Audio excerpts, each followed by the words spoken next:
இந்த வீடியோல வாழை படத்தோட ரிவ்யூ தான் பார்க்க போறோம்.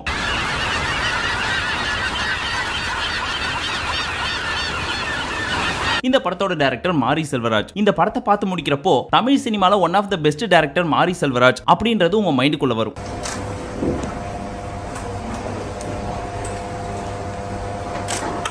என்னடா உம்மா கொடுக்குற? சரி, இப்போ இந்த படம் எப்படி இருக்கு? ஆரம்பத்திலே நல்லா இருக்குன்னு சொல்லிட்டேன், வேற என்ன சொல்றதுக்கு இருக்கு அப்படின்னு கேட்டீங்கன்னா, சரி யூசுவலாவே கிராம சம்பந்தப்பட்ட படம் அப்படின்னு வச்சுக்கோங்களேன். நம்ம மைண்டுக்கு ஃபர்ஸ்ட் வர்றது என்ன? 90ஸ்ல நம்ம எப்படி எல்லாம் வாழ்ந்தோம், என்னெல்லாம் கஷ்டப்பட்டோம், ஊருக்குள்ள மக்கள்லாம் எப்படி இருந்தாங்க, நம்ம சின்ன வயசுல எப்படி எல்லாம் விளையாண்டோம், இது எல்லாமே ஞாபகப்படுத்துற மாதிரி ஒன்னா இருக்கும். அந்த வகையில் இந்த படத்தை நீங்க பாக்குறப்போ கண்டிப்பா நீங்க ஒரு 90s கிட்டா இருந்தீங்கன்னா நிச்சயமா உங்க மைண்டுக்கு உங்களோட பாஸ்ட் வந்துட்டு போகும். அந்த அளவுக்கு இந்த படத்தை யோசிச்சு ஒவ்வொரு சீன்லயும் கிராமத்துக்குள்ள எப்படி இருக்கும், எப்படி எல்லாம் வாழ்ந்தாங்க, பசினா என்ன, ஒருவேளை சாப்பாடுக்கு எவ்வளவு கஷ்டப்பட்டாங்க, இதெல்லாத்தையும் தாண்டி ஸ்கூலுக்கு போறப்ப என்னென்ன பாக்குறாங்க, பசுமை, குட்டி குட்டி காதல் எல்லாத்தையும் கலந்ததுதான் இந்த வாழை அப்படின்ற படம். இந்த ஊர்லயும் காய்ச்சம் இல்லைன்னா நம்ம அந்த ஊரை பார்த்து ஓடி போயிடலாம்ல. சிம்பிளா இந்த படத்தோட ஸ்டோரி என்ன அப்படின்னு கேட்டீங்கன்னா, அப்பா இல்லாத ஒரு ஃபேமிலி, அம்மா, அக்கா, தம்பி 3 பேர் தான் இருக்காங்க. இவங்களுக்கு வருமானம் என்ன அப்படின்னு கேட்டீங்கன்னா, வாழைத்தார தூக்கணும், அது மூலியமா ₹1 கிடைக்கும், அதிகபட்சம் ₹2. இதுல கடன் வேற இருக்கு. சோ இந்த ஒரு சிச்சுவேஷன்ல அந்த ஃபேமிலி எப்படி ஓடுது, என்னென்ன பிரச்சனையை ஃபேஸ் பண்றாங்க, எல்லாத்த விட முக்கியமா ஒரு குட்டி பையன் இந்த படத்துல லீடா நடிச்சிருப்பான். அந்த பையன் ஸ்கூலுக்கு போறது மட்டும் இல்லாம தன்னோட அப்பா கடனை அடைக்கிறதுக்காக தன்னோட அம்மா, அக்காவோட சேர்ந்து என்னென்ன கஷ்டப்படுறான் அப்படின்றத சொல்றதுதான் இந்த வாழை அப்படின்ற படம். லீவ் நாள்ல தான போற, அது கழிக்குதா? படத்துல யாரையுமே ஸ்பெசிபிக்கா பிடிச்சது இவர்தான் இந்த படத்தையே தூக்கி நிறுத்துறாரு, இல்ல இந்த படம் நல்லா இருக்கிறதுக்கு இந்த பொண்ணு தான் மெயின் காரணம் அப்படின்னு யாரையும் ஒருத்தர் குறிப்பிட்டு சொல்ல முடியாது, முடிவு பண்ண முடியலண்ணே. ஏன்னா படத்துல நடிச்ச அந்த பையன் ஆகட்டும், அவனோட ஃப்ரெண்ட் ஆகட்டும், இல்ல அந்த பையனோட அம்மா, அக்கா, இப்படின்னு யாரையுமே குறிப்பிட்டு சொல்ல முடியாது. படத்துல நடிச்ச ஒவ்வொருத்தருமே ஆரம்பத்துல பேஸ்ட் ஆன் ட்ரூ ஸ்டோரி அப்படின்னு போட்டிருந்தாங்களே, உண்மையிலே இந்த படத்துல நடிச்சாங்களே அவங்களாம் தான் அந்த ட்ரூ ஸ்டோரியில இருக்காங்களா அப்படின்ற ஒரு கேள்வி இந்த படத்தை பார்த்து முடிக்கிறப்போ உங்களுக்கு தோணும். ஏன்னா இதுல யாருமே நடிச்ச மாதிரி தெரியல, ரியலாவே வாழ்ந்த மாதிரியே ஃபீல் ஆச்சு. முதல்ல கதவை தோற. அதுலயும் முக்கியமா இந்த குட்டி பையன் இருக்கான் இல்லையா, இவனோட ஃப்ரெண்டுன்னு ஒரு பையன் இருப்பான். அந்த ஃப்ரெண்டுக்கு ஒரு அம்மா இருப்பாங்க. அந்த அம்மா பண்ற காமெடி எல்லாம் இருக்கே, அது காமெடின்னு அவங்களுக்கே தெரியாது. ஆனா தியேட்டரே கண்டினியூஸா ஒரு 2 நிமிஷத்துக்கு சிரிக்குதுன்னா பாத்துங்களேன்.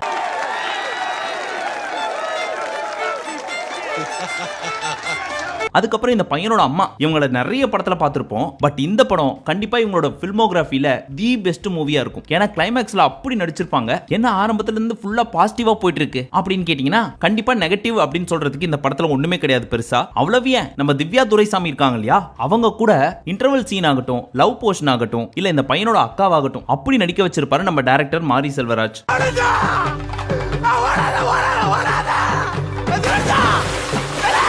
நம்மள மோஸ்டா நிறைய பேருக்கு பரியேறும் பெருமாள் ரொம்ப பிடிச்ச படமா இருக்கும். ஏன்னா அதுல பெருசா ஹீரோயிசமோ ஃபிக்ஷனல் ஸ்டோரி மாதிரியோ எதுவும் இல்லாம ஒவ்வொன்றுமே ரியலிஸ்டிக்கா இருக்கும். அதே மாதிரி இந்த வாழை அப்படின்ற படமும் ஒரு கிராமத்துக்குள்ள என்ன நடக்குதோ அதை அப்படியே ரியலிஸ்டிக்கா காமிச்சிருக்காங்க. அதுல ஒரு முக்கியமான பங்கு இந்த படத்தோட சினிமாட்டோகிராஃபர். அவர் யாருன்னா தேனி ஈஸ்வர். இதுக்கு முன்னாடி நிறைய படம் பண்ணியிருக்காரு. அதுல ஒரு சில முக்கியமான படம் அப்படின்னு சொன்னா மாமன்னன், தரமணி, நாச்சியார், சமீபத்துல வெளியான ரயில், இந்த மாதிரியான நல்ல படங்கள்லாம் பண்ணியிருக்காரு. சோ அவருக்கு ஒரு மிகப்பெரிய பாராட்டுகளை சொல்லி ஆகணும். ரொம்ப நன்றி. மத்தபடி இந்த படத்துல டீச்சரா நடிச்சிருக்காங்க நிக்கிலா. கண்டிப்பா நம்ம எல்லாருமே ஸ்கூல்ல ஒரு டீச்சரை பார்த்து இன்ஸ்பயர் ஆயிருப்போம், சாரி கிரஷ் ஆயிருப்போம். அந்த மாதிரி இந்த படத்துல நம்ம பையனுக்கு இந்த டீச்சர் மேல ஒரு மிகப்பெரிய கிரஷ்.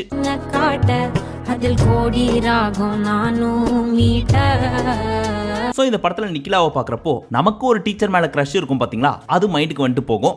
உங்களை நான் பொண்ணு பார்க்க வரட்டுமா?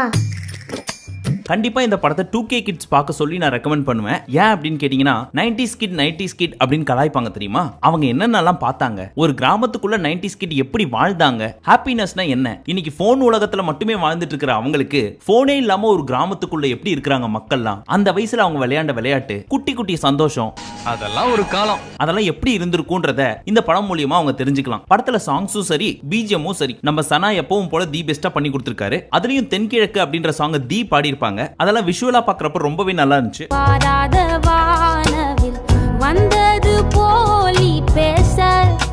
நந்தினி ரொம்ப நன்னா பாடுறிய. படத்துல ஃபர்ஸ்ட் ஹாஃப் பொறுத்த வரைக்கும் அப்படியே ஜாலியா காமெடி, யதார்த்தமான வாழ்க்கை, கிரஷான டீச்சர் இப்படியே போயிட்டு இருக்கும். சோ பெருசா லேக் எல்லாம் இருக்காது. செகண்ட் ஹாஃப் பொறுத்த வரைக்கும் கிட்டத்தட்ட ப்ரீ கிளைமேக்ஸ் வரைக்கும் என்னதான் ஆக போகுது கிளைமேக்ஸ்ல அப்படின்ற ஒரு கேள்வி இருந்துட்டே இருக்கும். ஆனா கிளைமேக்ஸை பார்த்து முடிச்சதுக்கு அப்புறம் ஒரு சின்ன தாக்கத்தோட நீங்க எல்லாருமே கண்டிப்பா வெளியே வருவீங்க.